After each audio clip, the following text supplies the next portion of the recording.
હમણાં ગોવા ફિલ્મ ફેસ્ટિવલમાં એક બહુ સરસ શોર્ટ ફિલ્મ જોઈ મેં. પતિ પત્ની બેઠા છે ડાઇનિંગ ટેબલ પર અને પત્ની કહે છે કે મને યાર આજે બહુ માથું દુખે છે, ઓફિસ નથી જવું. એટલે પતિ કહે છે કે એવું તો થાય, ઓફિસ તો જવું જોઈએ, કામ કરવું જોઈએ, તું એકવાર જઈશ તો.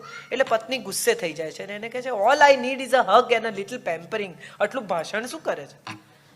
એટલે પેલો કહે છે અચ્છા ઓકે. પછી તરત નેક્સ્ટ થોડા વખત પછી ફરી એક દિવસ પત્ની કહે છે કે મને માથું દુખે છે. એટલે પતિ આમ આવીને વાલ કરે કે આગો રે, માથું દુખવાની ગોળીને એક ગ્લાસ પાણી લાવ. ઓકે, હવે એ સમજી ગયો કે આ આમ છે. પછી પાછું થોડા દિવસ રહીને કહે છે કે આઈ એમ નોટ ગુડ, મને માથું દુખે છે. એટલે પતિ એક હાથમાં માથું દુખવાની ગોળી, પાણી અને આમ હગ લઈને ઊભો રહ્યો કે આ ત્રણમાંથી શું જોઈએ છે. એટલે પત્ની એની સામે જોયો ને કહ્યું કે જો એટલું પણ ના સમજાતું હોય ને તો તારી જોડે રહેવું નકામું છે.